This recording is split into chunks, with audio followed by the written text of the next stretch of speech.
Motor Vessel Tosca. Motor Vessel Tosca. Vacate your engine room.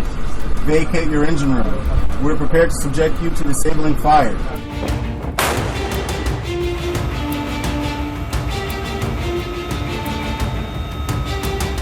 मान न मान मैं तेरा मेजबान। पाकिस्तान ने बातचीत की मेज फिर से सजा दी है। अंदर खाने मनव्वल चल रहा है। ईरान को समझाया बुझाया जा रहा है। एक इस्लामी देश जिसके पास न्यूक्लियर ताकत है, उसे ये होमवर्क मिला है कि वो दूसरे इस्लामी देश को समझाए कि भैया न्यूक्लियर ताकत बनने का सपना बेकार है, इसे छोड़ दो, अमेरिका से डील कर लो, इसी में भलाई है। लेकिन ईरान है कि कह रहा है कि हमारा पाकिस्तान जाने का कोई प्लान नहीं है, हम बातचीत की मेज़ पर बैठने को उतावले नहीं हैं, हम अमेरिका पर भरोसा करने की गलती दोबारा नहीं करेंगे। तो ऐसे कैसे चलेगा? क्या अमेरिका को सोलो ट्रिप के लिए मजबूर होना पड़ेगा, यानी कि जेडी वैंस को, जो उपराष्ट्रपति हैं वहाँ के, क्या वो फिर से खाली हाथ लौटेंगे इस्लामाबाद से? इसी पर आज बात करेंगे। अमेरिका के इस ऑपरेशन की भी डिटेल्स बताएंगे जिसके तहत उसने ईरान के जहाज को सीज किया। नमस्ते, मैं हूं कुलदीप और आप देख रहे हैं टैलेंट टॉप का अंतर्राष्ट्रीय प्रसंगों से जुड़ा रोजाना का कार्यक्रम दुनियादारी। Brought to you by Candid and Saluja Gold.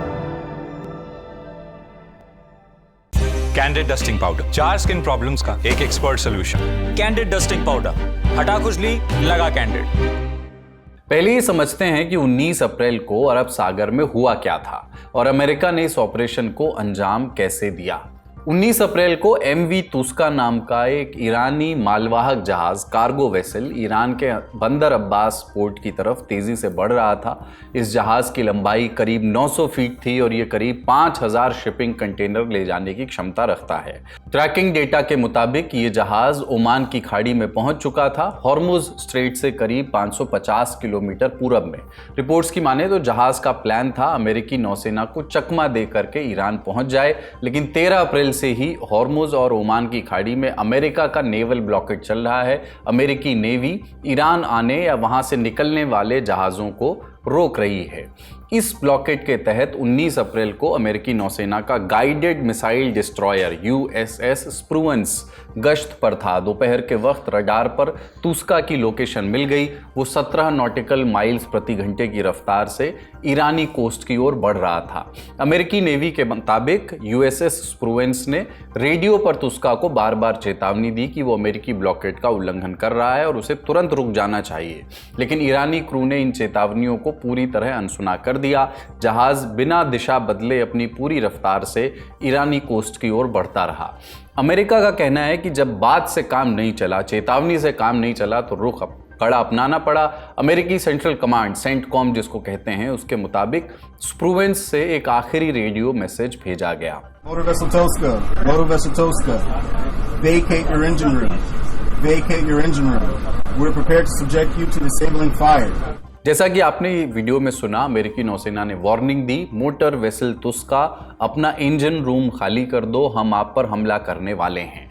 जहाज के हॉर्न की तेज आवाज के साथ ये चेतावनी बार बार गूंजी। जब तुस्का की ओर से कोई हलचल नहीं हुई और उसने रफ्तार कम नहीं की तो स्प्रूवेंस पर लगी 5 इंच की MK-45 गन से 3 गोले दागे गए। ये गोले सीधे तुस्का के इंजन रूम में जाकर के लगे। जहाज के पीछे से काला धुआं उठने लगा, इंजन रूम में बड़ा छेद हो गया और जहाज की रफ्तार वहीं थम गई। जहाज के रुकते ही आसमान में अमेरिकी हेलीकॉप्टर्स की गड़गड़ाहट सुनाई दी। अमेरिका की 31st मरीन एक्सपीडिशनरी यूनिट के मरीन कमांडोज रस्सियों के सहारे तुस्का की डेक पर उतरे। सेंटकॉम ने इस ऑपरेशन का वीडियो भी एक्स पर शेयर किया है, सोशल मीडिया पर डाला है। इस ऑपरेशन के बाद अमेरिकी राष्ट्रपति डोनाल्ड ट्रंप ने ट्रूथ सोशल पर एक पोस्ट करके अपनी पीठ थपथपाई। ट्रंप ने लिखा कि तुस्का ब्लॉकेट तोड़ करके निकलने की कोशिश कर रहा था, लेकिन उसके लिए अच्छा नहीं रहा। अमेरिकी जहाज़ों ने उसे वार्निंग दी, लेकिन क्रू ने बात नहीं सुनी, इसलिए हमारे जहाज़ों ने उनके इंजन रूम में छेद करके उन्हें रोक दिया। फिलहाल जहाज पर अमेरिकी मरीन्स का कंट्रोल है और उसकी तलाशी ली जा रही है। इधर ईरान ने अमेरिका के इस ऑपरेशन को सीज फायर का उल्लंघन बताया। ईरानी मिलिट्री के प्रवक्ता ने एक्स पर लिखा कि यह समुद्री डकैती है, ईरान जल्द ही अमेरिकी मिलिट्री की इस कार्रवाई का जवाब देगा। IRGC से जुड़ी ईरान की न्यूज एजेंसी तस्नीम ने भी कहा कि IRGC अमेरिकी कब्जे का जवाब देने के लिए तैयार है। ईरान के फर्स्ट वाइस प्रेसिडेंट मोहम्मद रेजा आरिफ ने एक्स पर लिखा कि ईरान के तेल एक्सपोर्ट पर पाबंदी लगा करके बाकियों के लिए सुरक्षित रास्ते की उम्मीद नहीं की जा सकती। तेल का बाजार या तो सबके लिए खुलेगा या फिर सबको इसका खामियाजा भुगतना होगा। अब सवाल यह है कि इस 900 फीट लंबे जहाज में था क्या और यह जहाज कहां से आ रहा था। इसकी टाइमलाइन को लेकर के अलग अलग ट्रैकिंग वेबसाइट्स का डेटा थोड़ा विरोधाभासी है। टैंकर ट्रैकर्स और marinetraffic.com के मुताबिक तुस्का ने मलेशिया के पोर्ट क्लांग से अपनी यात्रा शुरू की थी और वो रेगुलर कार्गो लेकर के आ रहा था। टैंकर ट्रैकर्स का यह भी दावा है कि पकड़े जाने से पहले तुस्का अमेरिकी ब्लॉकेड को पार कर चुका था, क्रॉस कर चुका था। लेकिन अमेरिकी अखबार वॉशिंगटन पोस्ट में छपी केपलर की रिपोर्ट कुछ और इशारा करती है। केपलर के हवाले से यह है और इसके मुताबिक तुस्का चीन के दक्षिण पूर्व में बसे जुहाई शहर के गौलान पोर्ट से लौट रहा था। जानकारों के मुताबिक गौलान पोर्ट सोडियम परक्लोरेट लोड करने के लिए जाना जाता है। एक ऐसा केमिकल है जिसका इस्तेमाल सॉलिड रॉकेट फ्यूल, समझिए कि मिसाइल का ईंधन बनाने में होता है। डेटा बताता है कि अपनी मौजूदा यात्रा से पहले भी तुस्का चीन के जुहाई और ईरान के बंदरगाहों के बीच लगातार चक्कर लगा रहा था। 29 मार्च को यह चीन से निकला और 12 अप्रैल के आसपास मलेशिया के पोर्ट क्लांग से रवाना हुआ। बता दें कि तुस्का का मालिकाना हक मुस्खर दरिया शिपिंग कंपनी के पास है, जिसका दफ्तर तेहरान में है और अमेरिका ने उस पर प्रतिबंध लगाए हुए हैं।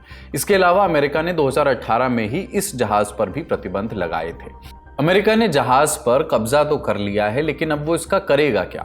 एक्सपर्ट्स की माने तो तुस्का को किसी सुरक्षित बंदरगाह पर अब ले जाया जाएगा, जहां उसकी पूरी तलाशी होगी, जांच होगी और अगर अमेरिका इसे अपने पास रखना चाहता है आगे, तो उसे एक प्राइज कोर्ट बनाना होगा जो ये तय करेगी कि जहाज और उसका माल कानूनी रूप से किसका होगा। अगर सब कुछ तय हो जाता है तो ये जहाज और उसका माल अमेरिकी सरकार की संपत्ति बन सकता है, जिसे वॉर प्राइज कहा जाता है, जिसे स्पॉइल्स ऑफ वॉर यानी युद्ध के लूटे हुए सामान के तौर पर भी देखा जा सकता है। जहां तक जहाज के क्रू का सवाल है तो उनकी किस्मत उनकी नागरिकता पर निर्भर करेगी। अगर क्रू मेंबर्स ईरान के अलावा किसी और देश के हुए तो उन्हें जहाज से उतार करके वापस उनके देश भेजा जा सकता है।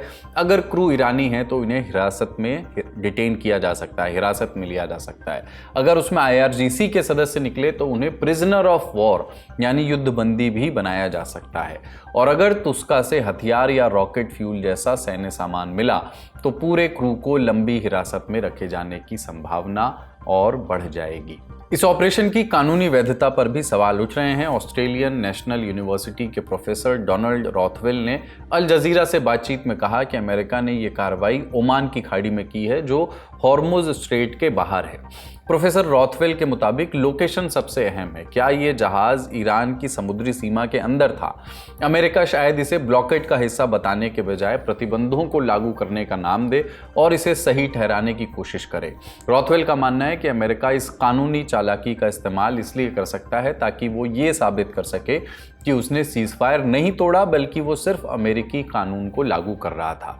अब सवाल ये है कि अमेरिका के इतने बड़े एक्शन पर ईरान की ओर से कैसा रिएक्शन आ सकता है? क्या आने वाले दिनों में अस्थिरता और बढ़ेगी? सीजफायर सिर्फ 22 अप्रैल तक है, क्या उसके बाद दोबारा जंग शुरू होगी?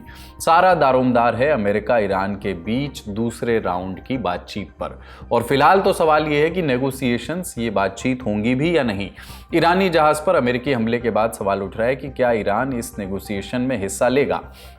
ये तस्वीरें देखिए, मेज़बान पाकिस्तान जोर शोर से तैयारियों में लगा है। इस्लामाबाद को मेहमान नवाजी के लिए मुस्तैद किया जा रहा है। शहर का रेड जोन, जहां राष्ट्रपति प्रधानमंत्री के दफ्तर हैं, संसद, सुप्रीम कोर्ट और विदेशी दूतावास हैं, उस इलाके में आर्मी का पहरा है। वहां के 2 सबसे खास होटल्स को खाली करा लिया गया है। आसपास की सड़कों पर आवाजाही बंद है। जगह जगह चेक पोस्ट बना दिए गए हैं। पिछले राउंड की नेगोशिएशन से पहले भी शहर में ऐसा ही माहौल था जब तस्वीरें आई थी, आपको याद होंगी। लेकिन अब इससे क्या ही फर्क पड़ता है जब मेहमानों की ही खबर नहीं है। अमेरिका की नेगोशिएटिंग टीम 20 अप्रैल यानी आज के दिन इस्लामाबाद पहुंचने वाली थी। टीम यानी अमेरिकी उपराष्ट्रपति JD वैंस, ट्रंप के खास दूत स्टीव विटकॉफ और उनके दामाद जैरेड कुशनर। शो शूट होने तक खबर थी कि अमेरिका से कुछ एयरप्लेन्स इस्लामाबाद पहुंचे हैं। जिनमें सिक्योरिटी टीम्स हैं और बख्तरबंद गाड़ियां हैं, यानी अमेरिकी नेगोशिएटर्स कभी भी पहुंच सकते हैं। सवाल ईरान की मौजूदगी पर है। ईरानी विदेश मंत्रालय ने अपने बयान में कहा है कि फिलहाल बातचीत का कोई प्लान नहीं है। अमेरिका ने बार बार सीज फायर तोड़ा है। वो पारंपरिक कूटनीति जैसी कूटनीति को लेकर के सीरियस नहीं है। अमेरिका सिर्फ आदेश देना चाहता है। हमें अमेरिका की तरफ से जंग खत्म करने की नीयत कहीं भी नजर नहीं आ रही है, बल्कि इसके विपरीत बार बार ऐसे संकेत मिल रहे हैं कि अमेरिका कूटनीति को आगे बढ़ाने के लिए गंभीर नहीं है। वो असली कूटनीति की बात नहीं कर रहा, बल्कि ऐसी डिप्लोमेसी कर रहा है जिसका मतलब बस अपनी शर्तें थोपना है। ईरानी विदेश मंत्रालय का यह भी कहना है कि स्ट्रेट ऑफ हॉर्मुज बंद रहेगा। हमने एक पुराने समझौते के तहत इसे खोला था, लेकिन अब लेबनान में भी सीज फायर का उल्लंघन हो रहा है और अमेरिका का अपना ब्लॉकेड भी बरकरार है। यानी लहजे से लग रहा है कि ईरान शायद ही बातचीत का रास्ता चुने। लेकिन इस बयान में एक शब्द था फिलहाल। फिलहाल बातचीत का कोई प्लान नहीं है। जंग के शुरुआती दिनों से ही दोनों पक्ष ऐसा करते आए हैं। कई मुद्दों को लेकर के दोनों तरफ से कोई क्लियर स्टैंड नहीं रहा है। पिछले राउंड की बातचीत के लिए भी ईरान देर से पहुंचा था, तब भी आखिर तक ऐसे ही सवाल बने हुए थे। पाकिस्तान के जो आर्मी चीफ हैं, उनके जो फील्ड मार्शल हैं आसिम मुनीर, ये खबर आई है कि उन्होंने अमेरिकी राष्ट्रपति डोनाल्ड ट्रंप को फ़ोन किया और उनसे ये कहा है कि अगर आपका naval blockade straight of Hormuz के आसपास बना रहेगा, अमेरिका का नेवल ब्लॉकेड बना रहेगा, तो बात बन नहीं पाएगी। जिस पर यह खबर भी आई है, बताया ये जा रहा है कि अमेरिकी राष्ट्रपति ने कहा है कि वो इस बारे में सोचेंगे। अल जजीरा ने सूत्रों के हवाले से लिखा है कि ईरान बातचीत के लिए तभी तैयार होगा अगर अमेरिका अपना ब्लॉकेड हटाने के लिए माने। ईरान को मनाने के लिए पाकिस्तान के प्रधानमंत्री और विदेश मंत्री ने ईरान के राष्ट्रपति को फोन मिलाया था। इस मुद्दे पर फैसले के लिए ईरान की सुप्रीम नेशनल सिक्योरिटी काउंसिल की भी एक बैठक हुई, लेकिन ईरानी लीडर्स के जहन में अमेरिका के मंसूबों को लेकर के गहरा शक है। उन्हें डर है कि कहीं ये सब कुछ अमेरिका का एक पैंतरा भर ही ना हो, जैसा ट्रंप के दूसरे कार्यकाल में 2 बार हो भी चुका है पहले। ये भी सवाल है कि कहीं ऐसा ना हो कि लंबी बातचीत के बाद भी अमेरिका उनकी मांगें पूरी करने को लेकर तैयार ना हो। इसके अलावा ईरानी लीडर्स को ये भी लग रहा है कि आगे का रास्ता उन्हें ऐसी डील तक ले जाएगा जो उन्हें मंजूर ही नहीं है। आगे क्या हो सकता है? उम्मीदों और आशंकाओं का कैसा मेलजोल है ये? पिछले 2 हफ्तों से ईरान अमेरिका के बीच ऐसा ही माहौल है। जब आशंकाएं घिरती हैं तब आता है ट्रंप का एक पोस्ट, शांति की अनेकानेक भविष्यवाणियां, जीत का उद्घोष। अचानक उम्मीदें बढ़ने लगती हैं और फिर अगला ही उनका जो पोस्ट आता है वो सब कुछ बदल देता है। Deal maker complete U turn ले लेते हैं और ये डर पनपता है कि जंग लौटने वाली है। इस बारे में अगर आप विस्तार से समझना चाहते हैं कि क्या डोनाल्ड ट्रंप के पोस्ट जो 2 तरह के लगते हैं उसका कोई आर्थिक मतलब भी है, एक एनालिसिस आज के खर्चा पानी में आपको मिलेगा, वो देखिएगा। पर क्या 22 अप्रैल के बाद, जब ये सीज फायर खत्म होने वाला है इसकी मियाद, क्या 22 अप्रैल के बाद जंग फिर से लौटने वाली है? हमने एक्सपर्ट से पूछा। देखिए, दोनों तरफ का इंटरेस्ट इसमें नहीं है कि जंग फिर से शुरू हो, इसलिए दोनों साइड कोशिश करेंगी कि किसी तरह से इस युद्ध विराम को बढ़ाया जाए। अमेरिका में ट्रंप साहब जानते हैं कि बहुत अनपॉपुलर है ये जंग। 90% लोग चाहते हैं कि ग्राउंड ट्रूप्स ना इस्तेमाल हों और सिर्फ 25% लोग फेवर में थे वॉर के शुरू होने से पहले। तो वो तो चाहते नहीं कि फिर से शुरू हो, उनको पता है कि इलेक्शंस आ रहे हैं इस साल। इसी तरह से ईरान में भी बहुत नुकसान हो चुका है, इसलिए ईरान भी वापस नहीं करना चाहता जंग शुरू। बल्कि आप देखिए, जो ब्लॉकेड किया है अमेरिका ने, उसके बावजूद ईरान आक्रामक नहीं हो रहा। हालांकि आज तो एक जहाज पे भी उन्होंने ईरान के फायरिंग की और उसको टेक ओवर कर लिया। तो दोनों साइडें नहीं चाहती, तो मुझे नहीं लगता कि फिर से जंग शुरू होगी ट्यूसडे के बाद। ईरान एक तरह से प्रेशर तो डाल रहा है, ये कह के कि हम पता नहीं आएंगे कि नहीं आएंगे। अब ये कोई नहीं कह सकता गारंटी के साथ कि वो आएंगे कि नहीं, क्योंकि वो भी नाराज हैं इस बात पे कि उनका जहाज रोका गया और ब्लॉकेड इतना बड़ा है कि ना खाना आ पा रहा है, ना तेल आ पा रहा है। तो ये तो मैं नहीं कह सकता कि वो 100% आएंगे नेगोशिएशन के लिए, नहीं, पर आसार ऐसे ही लग रहे हैं कि वो आएंगे। पर ये तो मैं नियरली 100% सर्टेनिटी के साथ कह सकता हूँ कि दोनों साइडें जंग नहीं चाहती, तो मेरे ख्याल से तो जंग नहीं होगी फिर से। भारत का सबसे भरोसेमंद Saluja gold TMT bars. Saluja gold TMT। अब सही पकड़े हो कॉन्ट्रैक्टर बाबू, मजबूती सब कुछ है। बड़ी खबर यहीं तक, अब बारी है सुर्खियों की। 4 साल से जारी यूक्रेन जंग में अब मैदान पर कुछ अलग ही नज़ारा दिख रहा है। पिछले साल एक ऐसी घटना हुई जो शायद दुनिया में पहली बार हुई। 2 रूसी सैनिकों ने हथियार डाले, लेकिन उनके सामने कोई इंसान नहीं था। उन्होंने यूक्रेन के रोबोट्स और ड्रोन के आगे सरेंडर किया, जिन्हें एक पायलट कई किलोमीटर दूर बैठ करके चला रहा था। यूक्रेनी कमांडर ज़िकेविच ने बताया कि वो पोजीशन बिना एक भी गोली चलाए जीत ली गई। यूक्रेन के आसमान पर सालों से ड्रोन मंडरा रहे हैं, जो सैनिकों के लिए बेहद खतरनाक साबित हुए हैं। इसी वजह से यूक्रेन ने ज़मीनी ड्रोन यानी पहियों या पटरियों पर चलने वाले रिमोट कंट्रोल्ड व्हीकल्स आजमाने शुरू किए हैं। पहले ये घायल सैनिकों को निकालने और सामान पहुंचाने के काम आते थे, लेकिन अब ये सीधे हमलों में भी हिस्सा लेते हैं। इन मशीनों के कई फायदे हैं। ये हर मौसम में काम करती हैं, बड़ा वजन उठा सकती हैं और उनकी बैटरी लंबे समय तक चलती है। एक रोबोट ने मशीन गन के साथ अकेले 45 दिनों तक रूसी हमले को रोके रखा। बस हर 2 दिन में उसकी बैटरी बदलनी पड़ती थी। यूक्रेन के लिए ये महज तकनीक नहीं बल्कि मजबूरी भी है। कमांडर ज़िकेविच का कहना है कि रूस के मुकाबले सैनिकों की कमी उसके पास है, इसलिए तकनीक से ही बराबरी की जा सकती है। उनका इस साल का लक्ष्य है कि 1/3 सैनिकों की जगह ड्रोन और रोबोट ले लें। राष्ट्रपति ज़ेलेंस्की ने बताया कि सिर्फ पिछले 3 महीनों में ड्रोन और रोबोट्स ने 22,000 से ज़्यादा मिशन पूरे किए हैं। हर बार एक इंसानी जान बचाई गई है। इस पूरी रणनीति को नई धार मिली है नए रक्षा मंत्री मिखाइलो फेदोरोव के आने से, जो पहले डिजिटल मंत्री थे। उन्होंने एक वॉर प्लान बनाया है जिसमें सैकड़ों कंपनियां ड्रोन बनाने में लगी हैं। इस योजना का लक्ष्य है कि फ्रंट लाइन से 15 से 20 किलोमीटर की गहराई तक एक किल जोन बनाया जाए, जहां ड्रोन और रोबोट लगातार काम करते रहें। हवाई हमलों में कम से कम 95% मिसाइलें और ड्रोन मार गिराए जाएं।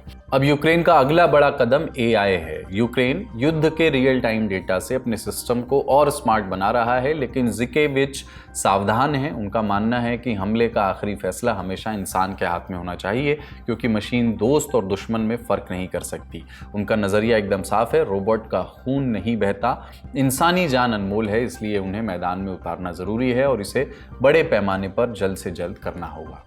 अगली खबर, अमेरिका के लुइसियाना प्रांत के श्रेवेपोर्ट शहर में एक शख्स ने 8 बच्चों की गोली मार करके हत्या कर दी। पुलिस ने बताया कि 7 बच्चों को घर के अंदर गोली मारी गई, जबकि एक बच्चे को छत पर गोली लगी जब वो जान बचाने के लिए भागने की कोशिश कर रहा था। हमले में असॉल्ट स्टाइल हथियार का इस्तेमाल किया गया। इसे घरेलू विवाद से जुड़ा मामला बताया जा रहा है। हमले में 13 साल का एक लड़का भी घायल हुआ, जो जान बचाने के लिए घर से भागकर छत से कूद गया था।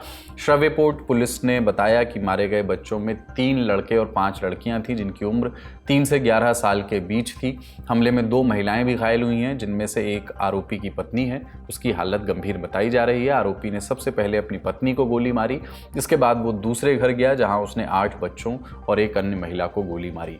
दूसरी महिला मारे गए 8वें बच्चे की मां थी। पुलिस के मुताबिक आरोपी 31 साल का शमार एल्किंस था, जो मौके से भाग निकला। उसने बंदूक की नोक पर एक कार लूट करके भागने की कोशिश की, तभी पुलिस ने उस पर गोली चला दी, जिसके बाद उसकी मौत हो गई। पुलिस के मुताबिक आरोपी पहले 2019 में हथियार से जुड़े एक मामले में गिरफ्तार हो चुका था। वो करीब 7 साल तक लुइसियाना आर्मी नेशनल गार्ड में भी रहा है।